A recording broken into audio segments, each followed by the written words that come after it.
वैसे जरूरी नहीं है, लेकिन वीडियो को लाइक या फिर डिसलाइक करने की कोशिश जरूर किया करें। तो जैसे इस मूवी का स्टार्ट होता है, हमें मूवी का मेन कैरेक्टर सियोंग दिखाया जाता है और उसकी बेटी का बर्थडे होता है। इसीलिए सियोंग की मदर उसे कुछ पैसे देती है ताकि वो अपनी बेटी को डिनर पर ले जा सके। लेकिन अब सियोंग को और पैसों की जरूरत होती है, तो इसीलिए वो अपनी मदर का ATM कार्ड चुरा लेता है। इसके बाद वो अपनी मदर के सारे पैसे चुरा लेता है और पैसों को वो लगा देता है हॉर्स राइडिंग में, और इस गेम में वो 4 मिलियन वॉन जीत जाता है। अब सियोंग ने एक कंपनी से बहुत सारे पैसे उधार ले रखे थे, तो इसीलिए वही लोग उसके पीछे पड़ जाते हैं। इसके बाद वो सियोंग को पकड़ ही लेते हैं और वो उसे काफी मारते हैं। और जब सियोंग उनके पैसे लुटाने के लिए अपने पॉकेट्स चेक करता है, तो वो देखता है कि उसके पास तो पैसे हैं ही नहीं, यानी वो वाले पैसे जिसने हॉर्स राइडिंग में जीते थे। और तब उसे याद आता है कि जब वो इन लोगों से बचकर भाग रहा था तो वो एक लड़की से टकरा गया था, तो जरूर उसी लड़की ने ही उसकी जेब काट ली। अब क्योंकि सियोंग के पास पैसे तो होते ही नहीं, तो इसीलिए वो लोग उसे 1 महीने का और टाइम देते हैं जिसमें कि वो उनके पैसे लौटा दे। इसके बाद सियोंग कुछ पैसों का अरेंज करता है और अपनी बेटी को डिनर पर ले जाता है। इसके बाद सियोंग जल्दी से स्टेशन पर पहुंचता है, लेकिन अनलकीली उसकी ट्रेन तो मिस हो गई थी। और जब सियोंग वहां पर बैठकर ट्रेन के आने का वेट कर रहा था कि तभी अचानक से उसके पास एक आदमी आता है, और ये अननोन पर्सन था, यानी सियोंग उसके बारे में कुछ नहीं जानता था। फिर वो अननोन पर्सन सियोंग को कहता है कि मैं तुम्हारे साथ एक गेम खेलना चाहता हूँ। वो सियोंग को कहता है कि अगर तुम इस गेम में जीत गए तो मैं तुम्हें 1 लाख वॉन दूंगा। तब इतने सारे पैसों का सुनकर सियोंग ये गेम खेलने के लिए एग्री हो जाता है। इसके बाद सियोंग काफी मार खाने के बाद ये गेम जीत जाता है, यानी वो 1 लाख वॉन हासिल कर लेता है। इसके बाद वो अननोन पर्सन सियोंग को एक कार्ड देता है, ये कहते हुए कि अगर तुम और पैसे जीतना चाहते हो तो इस कार्ड पर जो नंबर लिखा हुआ है उस पर कांटेक्ट करना। इसके बाद सियोंग जब अपने घर जाता है तो उसकी मदर उसे कहती है कि तुम्हारी बेटी अगले साल अपने स्टेप फादर के साथ US में शिफ्ट हो रही है। यहाँ पर हमें ये पता चलता है कि सियोंग की डिवोर्स हो गई है और उसकी वाइफ ने दूसरी शादी भी कर ली है। लेकिन सियोंग कभी भी ये नहीं चाहता था कि उसकी बेटी उससे दूर जाए, लेकिन उसे बहुत सारे पैसे चाहिए होते हैं अपनी बेटी की कस्टडी वापस लेने के लिए, तो इसीलिए सियोंग उस कार्ड वाले नंबर पर कॉल करता है। इसके बाद सियोंग को एक गाड़ी में लाया जाता है जहाँ पर और भी लोग थे, लेकिन फिर उन सारे लोगों को बेहोश कर दिया जाता है। और जब उन सब लोगों की आँख खुलती है तो वो खुद को एक फैसिलिटी में पाते हैं जहाँ टोटल 456 लोग थे, और वो वहाँ पर एज अ प्लेयर थे क्योंकि उन सबको एक यूनिफॉर्म भी पहनाया हुआ था। इस फैसिलिटी का होस्ट यानी लीडर एक आदमी था जो कि फ्रंट मैन था वहाँ पर, और वो सब पर नजर रख रहा था। अब यहाँ पर एक कॉमन चीज थी कि जितने भी लोगों को वहाँ पर लाया गया था उन सब ने कर्जे लिए हुए थे बहुत ज्यादा। सियोंग वहाँ पर प्लेयर नंबर 1 से मिलता है जो कि एक बूढ़ा आदमी था। उस बूढ़े आदमी को ब्रेन ट्यूमर था, यही वजह थी कि वो यहाँ पर आया था क्योंकि उसकी लाइफ तो वैसे भी खत्म ही होने वाली थी। इसके बाद वहाँ पर 2 प्लेयर्स जिनमें लड़की का नाम सैब्यूक और लड़के का नाम जेंग होता है, उनके बीच फाइट होती है। अब यहाँ पर सैब्यूक वही लड़की थी जो सियोंग के पैसे लेकर भाग गई थी, यानी उसी ने उसकी जेब काटी थी। सियोंग तो उसे देखते ही पहचान लेता है, इसीलिए वो अपने पैसे मांगने के लिए उसके पास जाता है। तभी वहाँ पर कुछ गार्ड्स आ जाते हैं जिन्होंने पिंक कलर का यूनिफॉर्म पहना था और उनके फेस अच्छी तरह से कवर्ड थे। गार्ड्स उन सभी प्लेयर्स को बताते हैं कि तुम्हें यहाँ पर टोटल 6 गेम्स खेलनी होंगी और जो इस गेम का विनर होगा उसे बहुत सारे पैसे मिलेंगे।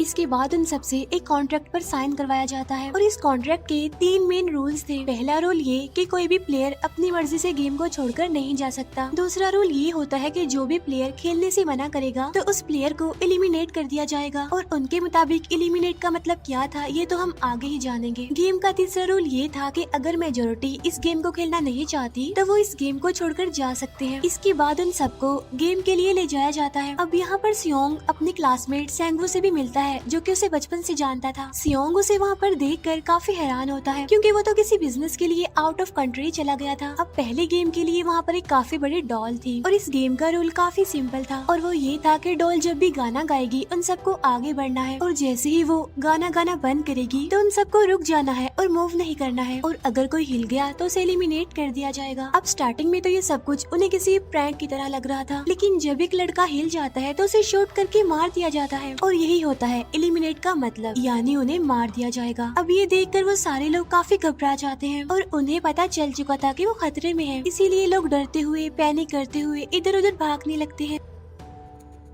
लेकिन अब क्योंकि गेम का रूल था, इसीलिए जो भी हिलता है उसे मार दिया जाता है और जितने भी सर्वाइवर होते हैं वो किसी न किसी तरह इस गेम को कंप्लीट कर ही लेते हैं। लेकिन जो लोग मर जाते हैं उनकी डेड बॉडीज को वहाँ से ले जाया जाता है और अब 456 प्लेयर्स में से सिर्फ 255 ही रह गए थे। अब क्योंकि वो सारे प्लेयर्स इतना ज्यादा डर जाते हैं कि अब कोई भी गेम खेलना नहीं चाहता था। लेकिन जैसा कि रूल नंबर 3 था कि अगर मेजोरिटी चाहे तो वो ये गेम स्किप कर सकती है, तो इसीलिए उनका लीडर यानी फ्रंटमैन वोटिंग करवाता है। लेकिन इससे पहले उन्हें प्राइज मनी दिखाई जाती है, यानी जो विनर को मिलेगी। लेकिन इन केस अगर कोई गेम को छोड़कर चला जाएगा तो ये सारे पैसे मरे हुए प्लेयर्स की फैमिलीज को मिल जाएंगे और ये prize money total 45 billion won होती है। इसके बाद वोटिंग करवाई जाती है जिसमें मेजोरिटी इस गेम को खेलना नहीं चाहती थी, तो इसीलिए गेम को यहीं पर स्टॉप कर दिया जाता है। लेकिन अगर कभी फ्यूचर में वो लोग चाहें तो इस गेम को रीज्वाइन कर सकते हैं। इसके बाद सभी लोगों को उनके घरों पर छोड़ दिया जाता है। नेक्स्ट डे सियोंग पुलिस स्टेशन जाता है और वहाँ पर वो पुलिस को सारी बात बता देता है। लेकिन उन लोगों को सियोंग की बातों पर यकीन नहीं होता और उल्टा वो लोग उसे पागल समझने लग जाते हैं। इसके बाद सियोंग उन्हें वही वाला कार्ड दिखाता है, लेकिन हैरान कर देने वाली बात तो ये है कि उस पर जो नंबर था वो रॉन्ग था। इसके बाद सियोंग जब घर जाता है तो उसकी मदर वहाँ पर नहीं होती। उधर सियोंग का क्लासमेट सेंगवू अपनी मदर को छुपकर देख रहा होता है और तभी वहाँ पर सियोंग भी आ जाता है। यहाँ पर सेंगवू अपसेट होते हुए सियोंग को बताता है कि मेरे ऊपर 6 बिलियन का कर्ज है। वो बताता है कि मैंने क्लाइंट्स के पैसे लेकर स्टॉक मार्जिन में लगा दिए थे, लेकिन अनलकीली वो सारे पैसे डूब गए। और तभी सियोंग के पास हॉस्पिटल से कॉल आती है। सियोंग की मदर का पाँव काफी इंजर्ड था, लेकिन डायबिटीज का ट्रीटमेंट ना होने की वजह से उनकी चोट और ज्यादा बढ़ गई। तब डॉक्टर सियोंग को बताते हैं कि तुम्हारी मदर का ट्रीटमेंट हो सकता है, लेकिन इसके लिए हमें इनका पाँव काटना होगा। लेकिन इस ऑपरेशन में बहुत सारे पैसे लगने वाले थे। लेकिन जाहिर सी बात है सियोंग के पास इतने पैसे तो होते नहीं। इवन उसने तो अपनी मदर के इंश्योरेंस के पैसे भी उड़ा दिए थे। तब इसीलिए सियोंग पैसे मांगने के लिए अपनी वाइफ के पास जाता है, लेकिन उसकी वाइफ उसे पैसे देने से इनकार कर देती है। फिर उसकी वाइफ अपने हस्बैंड को बताती है कि सियोंग आया था पैसे मांगने के लिए और तभी उसका हस्बैंड सियोंग को पैसे देने आता है। साथ साथ उसे ये भी कहता है कि मेरी फैमिली से दूर रहो। लेकिन सियोंग उसे मारने लगता है और तभी उसकी बेटी भी वहाँ पर आ जाती है। इसके बाद सियोंग का एक फ्रेंड अपने बॉस के पास पैसे मांगने जाता है, लेकिन उसका बॉस उसे पैसे देने से मना कर देता है, तो इसीलिए उन दोनों के बीच फाइट होने लगती है। इस फाइट के दौरान उसके बॉस का हाथ मशीन में आ जाता है, तो मौके का फायदा उठाकर सियोंग का फ्रेंड पैसे लेकर वहाँ से भाग जाता है। फिर इसके बाद सियोंग का फ्रेंड अपने घर आकर अपनी वाइफ को कहता है कि पहली फ्लाइट लो और जाओ यहाँ से। इसके बाद सईब्यूक एक एजेंट से मिलती है, क्योंकि उसने अपनी मदर को नॉर्थ एरिया से साउथ एरिया में लाना था। सईब्यूक वही लड़की जिसने सियोंग की जेब काटी थी, लेकिन यहाँ अपनी मदर को लाने के लिए सईब्यूक को बहुत सारे पैसों की जरूरत थी। अब सईब्यूक का एक छोटा भाई भी होता है जिससे उसने प्रॉमिस किया होता है कि मैं मदर को जरूर ले आऊंगी। इसके बाद हमें एक ऑफिसर दिखाया जाता है और इस ऑफिसर का भाई कुछ टाइम से मिसिंग था, इसीलिए वो ऑफिसर अपने भाई के घर जाता है, जहाँ उसे पता चलता है कि उसका भाई तो पिछले कुछ दिनों से अपने घर पर भी नहीं आया। और जब वो ऑफिसर घर को चेक कर रहा होता है तो उसे एक कार्ड मिलता है वहाँ पर, और इस ऑफिसर ने सेम ऐसा ही कार्ड पुलिस स्टेशन में सियोंग के पास भी देखा था, तो इसीलिए वो ऑफिसर सियोंग के पास जाकर उससे इस बारे में पूछता है, लेकिन सियोंग उसे कुछ नहीं बताता। इसके बाद सियोंग जब अपने घर जाता है तो उसे वो कार्ड दोबारा मिल जाता है वहाँ पर। अब सियोंग डिसाइड करता है कि वो दोबारा से उस गेम को ज्वाइन करेगा, इसीलिए सभी प्लेयर्स को एक शिप के पास ले जाया जाता है। इधर ही वो ऑफिसर भी गाड़ियों का पीछा करते हुए उस शिप तक आ जाता है। वो एक गार्ड को मारकर उसे पानी में फेंक देता है। इसके बाद उन सभी प्लेयर्स को एक आइलैंड पर मौजूद फैसिलिटी में लाया जाता है। अब यहाँ पर उन्हें जरा भी अंदाजा नहीं था कि अगला गेम कौन सा होगा और उसे कैसे खेला जाएगा। इसके बाद वो लोग अपनी अलग अलग टीम्स बना लेते हैं। रात को सईब्यूक और उसकी फीमेल फ्रेंड वॉशरूम जाते हैं। यहाँ पर सईब्यूक गार्ड्स की नजरों से बचते हुए उस फैसिलिटी को एक्सप्लोर करने लगती है। तभी वो देखती है कि गार्ड्स बड़े बड़े बर्तनों में कुछ बना रहे हैं,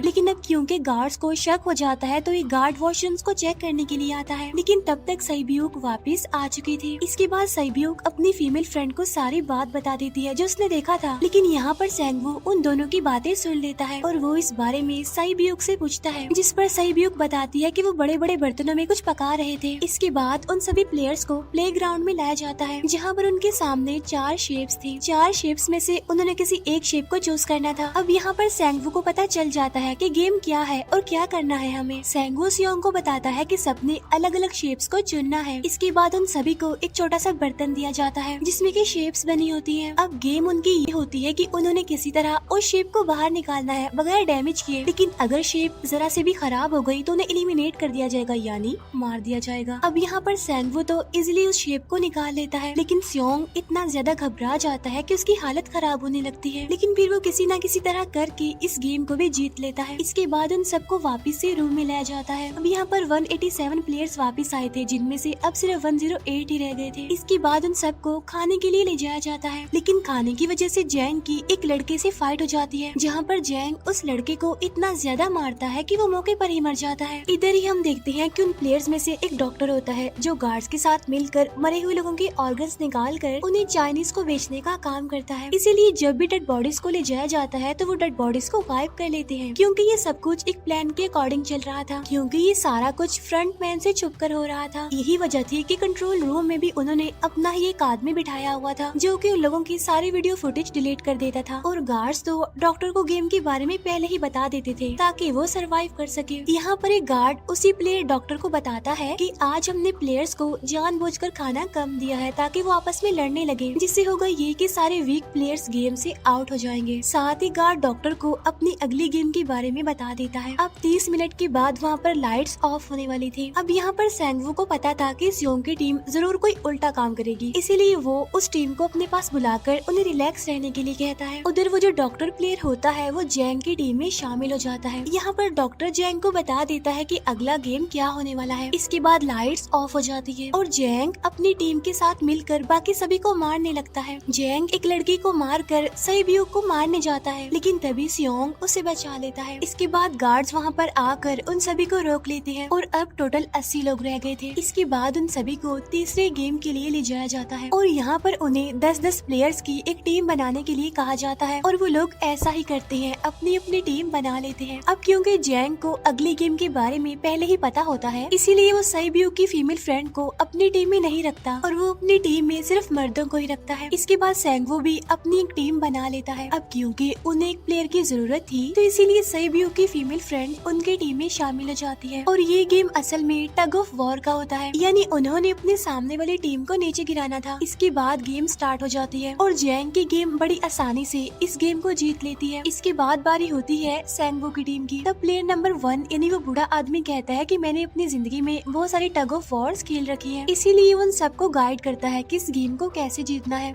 तो इसीलिए वो लोग किसी न किसी तरह करके इस गेम को जीत जाते हैं। फिर दिखाया जाता है कि 30 मिनट के बाद दोबारा से लाइट्स ऑफ हो जाएंगी, जिस पर सेंगवू उन सबको कहता है कि रेडी रहना। तो इसीलिए वो डिसाइड करते हैं कि एक एक करके हम पहरा देंगे। अब जैंग की टीम में एक से बढ़कर एक चालाक प्लेयर था, तो इसीलिए जैंग को डर होता है कि कहीं उसकी टीम उसे ही साइड पर न लगा दे, यानी उसे ही अपने रास्ते से न हटा दे।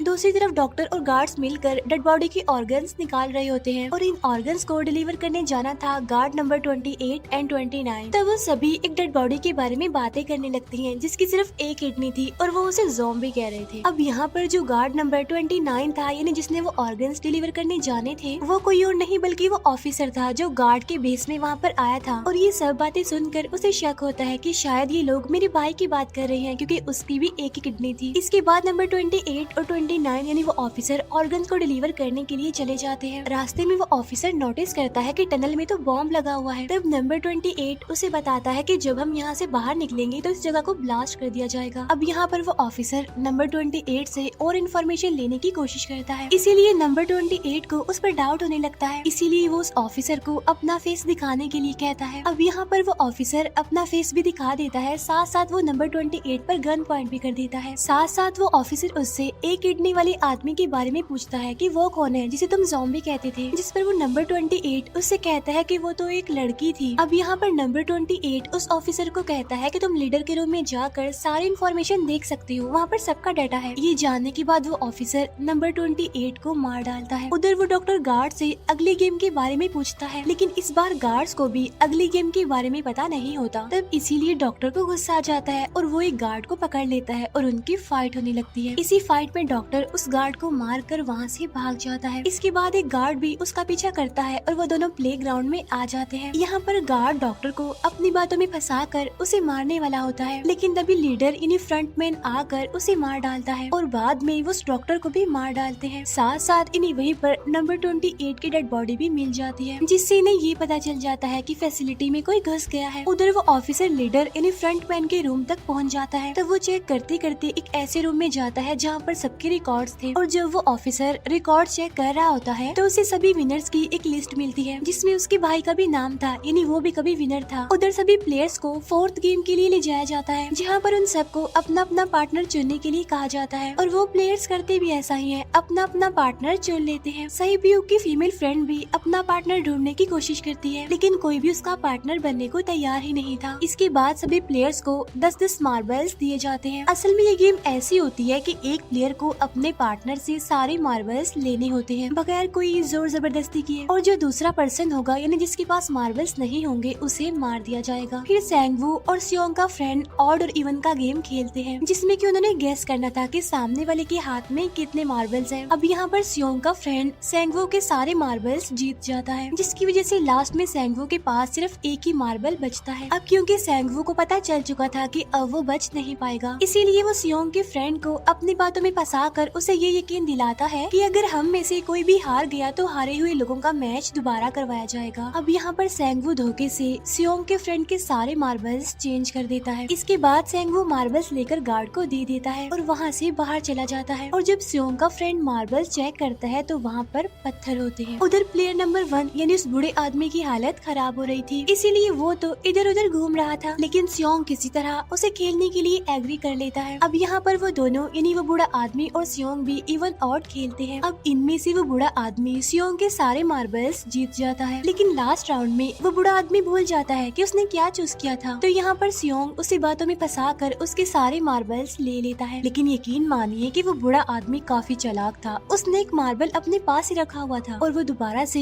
इधर उधर घूमने लगता है। अब यहाँ पर सियोंग उसे रिक्वेस्ट करता है कि प्लीज मेरे साथ एक और गेम खेलो ना। तब यहाँ पर वो बूढ़ा आदमी कहता है कि मुझे पता है कि तुमने सारे मार्बल्स धोखे से लिए हैं मुझसे। वो कहता है कि मुझे सब पता था, बस मैं पागल बनने की एक्टिंग कर रहा था।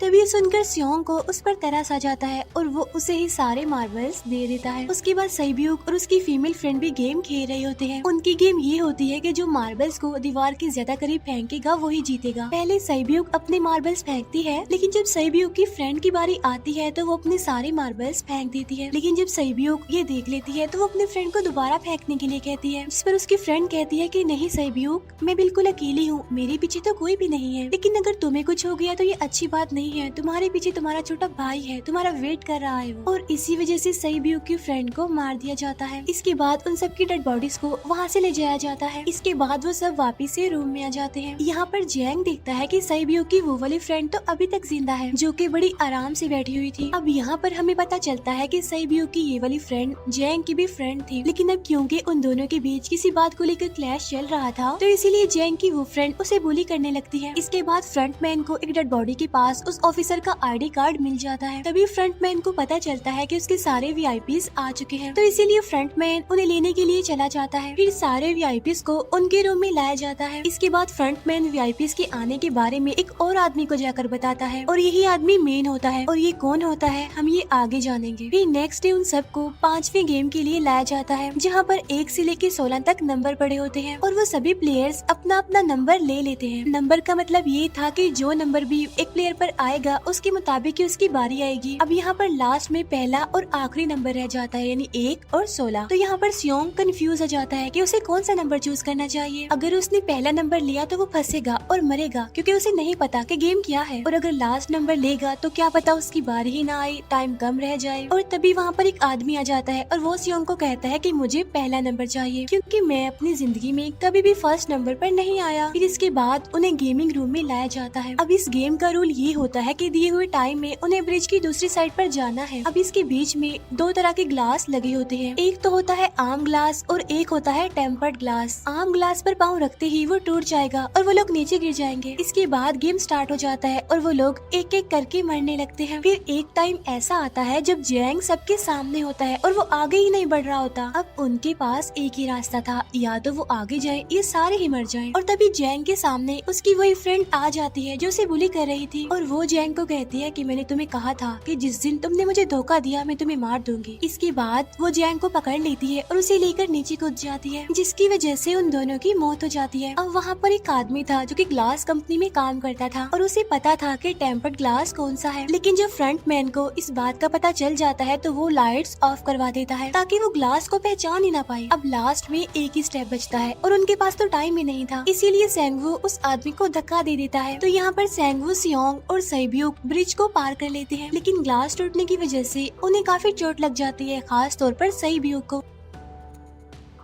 उधर उस ऑफिसर ने एक सर्वेंट को मारकर उसकी जगह खुद ले ली थी। अब एक वीआईपी को उस ऑफिसर पर शक होता है और वो उसे कहता है कि अपना मास्क रिमूव करो, लेकिन वो ऑफिसर कहता है कि ठीक है, लेकिन मैं अंदर जाकर अपना मास्क रिमूव करूंगा। इसके बाद वो ऑफिसर उस वीआईपी को लेकर अंदर चला जाता है। अंदर जाकर वो ऑफिसर उस वीआईपी को बेहोश कर देता है और इस बात का पता फ्रंट मैन को चल जाता है, इसीलिए फ्रंट मैन उसके पीछे जाता है और वो उस ऑफिसर को देख लेता है, इसीलिए वो ऑफिसर वहाँ से भागकर आइलैंड पर आ जाता है। फ्रंट मैन भी उसका पीछा करते हुए वहाँ पर आ जाता है। अब यहाँ पर वो ऑफिसर अपने सीनियर्स को कॉल करने की कोशिश करता है, लेकिन कॉल कट हो जाती है। फिर वो ऑफिसर उन्हें सारे सबूत भेजता है, लेकिन वहाँ पर नेटवर्क नहीं था। इसके बाद फ्रंट मैन ऑफिसर को पकड़ लेता है और उसे उनके साथ चलने के लिए कहता है, लेकिन वो ऑफिसर तो उस फ्रंट मैन पर गोली चला देता है। इसके बाद फ्रंट मैन अपना मास्क उतार देता है, तो वो ऑफिसर देखता है कि वहाँ पर कोई और नहीं बल्कि उसका अपना भाई है वो। इसके बाद ऑफिसर का भाई यानी फ्रंट मैन उसे शूट कर देता है और वो जाकर पानी में गिरता है। उधर ग्लास लगने की वजह से सैब्यूक काफी इंजर्ड हो गई थी और उसका बहुत सारा खून भी बह रहा होता है। इसके बाद तीनों सर्वाइवर्स को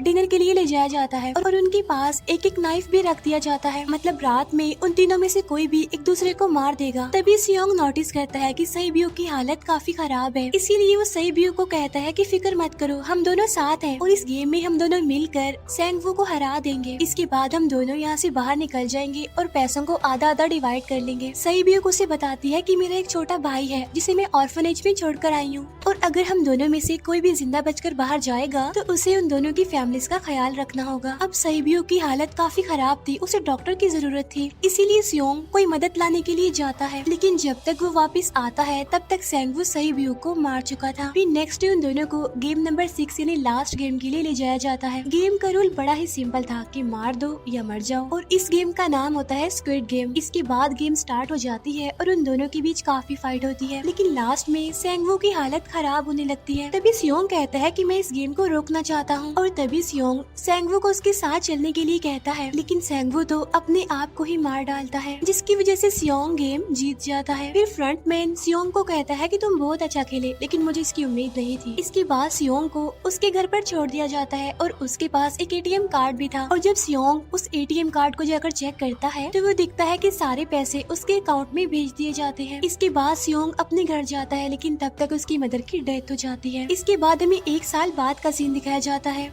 जहाँ पर हम देखते हैं कि सियोंग की हालत काफी खराब हो गई है, यानी वो काफी नशा करने लग गया है और उसने अब तक उन पैसों को हाथ तक नहीं लगाया। एक दिन एक फूल बेचने वाली औरत सियोंग के पास आती है और वो उसे सेम वैसा ही कार्ड देती है जिसमें एक एड्रेस लिखा हुआ था, और फिर सियोंग उस एड्रेस पर जाता है जहाँ पर उसे पता चलता है कि ये सारा किया धरा किसी और का नहीं बल्कि उस बूढ़े का है, प्लेयर नंबर 1 का, और वो अभी भी जिंदा है। यहाँ पर वो बूढ़ा आदमी सियोंग को बताता है कि मैं अपनी लाइफ से बोर हो चुका था और ये सारी गेम मैंने अपने क्लाइंट्स के साथ मिलकर बनाई ताकि मैं लोगों को मरता हुआ देखकर एंजॉय कर सकूं, लेकिन हाँ, हमने किसी को मजबूर नहीं किया था ऐसा करने के लिए, और मैंने गेम में इसीलिए पार्टिसिपेट किया क्योंकि गेम देखने से ज्यादा उसे खेलने में मजा आता है। वो कहता है जो पैसे तुम्हारे पास हैं वो मेरे ही हैं, और ये कहते ही उस बूढ़े आदमी की मौत हो जाती है। इसके बाद सियोंग सैब्यूक के छोटे भाई के पास जाता है और उसे लेकर वो जाता है सेंगवू की मदर के पास, और वो सेंगवू की मदर को कहता है कि इस बच्चे का ख्याल रखना, साथ साथ वो उसे एक बैग भी देता है जिसमें बहुत सारे पैसे होते हैं। इसके बाद सियोंग स्टेशन पर जाता है जहाँ पर उसे वही अननोन पर्सन मिलता है जो कि उसे मूवी के स्टार्ट में भी मिला था। यहाँ पर सियोंग उसका पीछा भी करता है, लेकिन तब तक वो भाग चुका था। फिर सियोंग उस कार्ड वाले नंबर पर कॉल करता है और वो पूछता है कि तुम लोग कौन हो और लोगों के साथ ऐसा क्यों कर रही हो, क्यों खेल रही हो लोगों की जिंदगी से। लेकिन आगे से उसे रिस्पॉन्स आता है कि सियोंग, अगर तुमने जिंदा बचना है तो प्लेन में चढ़ जाओ। और इसी के साथ ही मूवी यहीं पर एंड हो जाती है। Thank you for watching.